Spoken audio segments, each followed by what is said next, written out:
Halo, apa kabar? Kalau kita dengar kata sejarah, apa sih yang langsung kepikiran? Perang-perang besar, nama raja-raja, atau tanggal-tanggal yang bikin pusing pas ujian?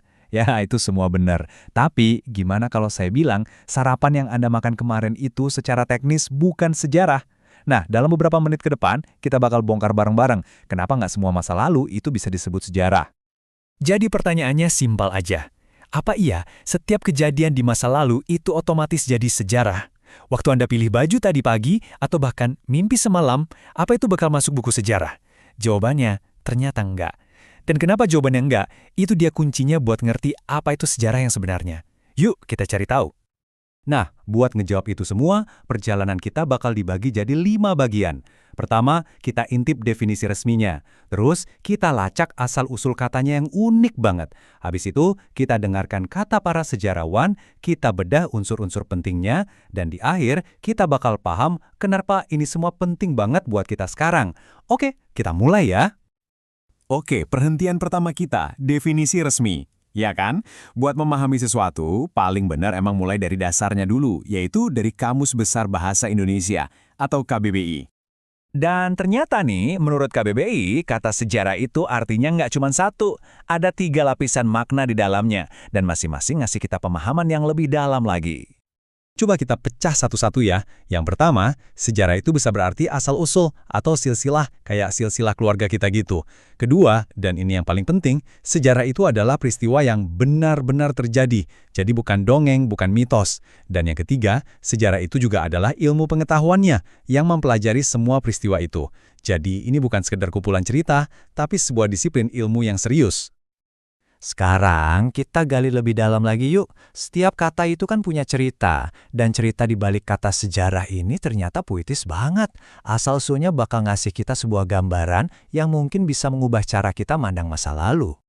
Jadi, kata sejarah yang kita pakai itu asalnya dari bahasa Arab, syajarotun, dan artinya pohon. Keren banget kan? Tapi kenapa pohon? Apa hubungannya pohon sama kejadian-kejadian di masa lalu? Nah, jawabannya itu ya, ada di pohonnya itu sendiri. Coba bayangin deh, akarnya menghujam ke masa lalu, batangnya berdiri kokoh sebagai peristiwa utama, terus cabang-cabangnya tumbuh dan berkembang kemana-mana. Sejarah persis kayak pohon, ini semua tentang pertumbuhan, tentang hubungan, dan tentang dari mana kita berasal. Oke, definisi kamus dan asal-usul kata udah ngasih kita fondasi yang kuat. Tapi, buat bener-bener dapet jiwanya sejarah, kita perlu dengerin langsung dari para arsiteknya, yaitu para sejarawan itu sendiri. Kita mulai dari jagoan dalam negeri, sejarawan legendaris Sartono Kartodirjo. Beliau ngegarisbawahi 2 hal penting banget. Sejarah itu soal manusia sebagai makhluk sosial, dan cara mempelajarinya harus ilmiah. Jadi ini bukan sekedar gosip zaman dulu, tapi analisis yang punya metode.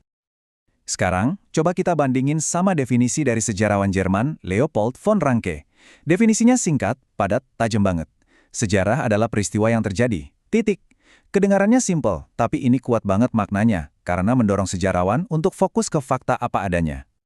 Terus ada Robin Wings dari Amerika yang ngingetin kita lagi soal intinya, ya manusia. Buat dia, sejarah itu studi tentang kita, manusia, dalam kehidupan bermasyarakat. Ini makin ngegasin lagi kalau di balik semua peristiwa besar, selalu ada cerita tentang manusia. Nah, yang terakhir ini sebuah ide yang bakal nyatuin semuanya dari John Tosh. Dia bilang sejarah adalah memori kolektif. Coba bayangin, ini tuh kayak ingatan yang dimiliki bareng-bareng sama satu bangsa. Konsep yang kuat banget ini bakal jadi kunci di akhir pembahasan kita. Oke, kita udah tahu apa itu sejarah. Sekarang pertanyaannya, isinya apa aja sih? Ternyata ada 3 unsur wajib yang harus ada supaya sebuah kejadian itu bisa kita sebut sebagai peristiwa sejarah. Ini dia, 3 pilar utamanya sejarah, manusia, ruang, dan waktu. Kalau salah satunya aja hilang, bangunan sejarahnya bisa runtuh. Yuk kita bedah satu persatu. Unsur pertama dan yang paling utama, manusia. Sejarah itu panggungnya manusia. Cerita tentang dinosaurus itu namanya paleontologi. Cerita tentang terbentuknya gunung itu geologi. Tapi sejarah, nah itu panggungnya khusus buat manusia. Dengan semua tindakan, pikiran, dan perasaannya. Yang kedua, ruang. Ini jawaban dari pertanyaan di mana. Sebuah peristiwa sejarah itu kan nggak terjadi di ruang hampa. lokasi itu ngasih konteks. Proklamasi kemerdekaan yang dibacakan di sebuah rumah di Jakarta, itu maknanya bakal beda banget kalau dibacain di tempat lain. Jadi ruang itu penting. Dan pilar yang ketiga, waktu. Jawabannya untuk pertanyaan, kapan? Waktu itu ibarat benang yang nyusun semua kejadian jadi sebuah cerita yang nyambung. Tanpa waktu, kita nggak bisa lihat sebab akibat, nggak bisa ngelacak perubahan. Sejarah tanpa waktu itu ya cuma kayak kepingan puzzle yang berantakan. Sejarawan hebat kita, Kunto Wijoyo, bahkan ngasih kita kacamata khusus buat ngelihat waktu. Ada 4 lensa, perkembangan, kesinambungan, pengulangan, dan perubahan. Pakai alat ini, sejarawan nggak cuma nanya kapan, tapi juga gimana dan kenapa sesuatu itu berubah atau malah tetap sama seiring berjalannya waktu.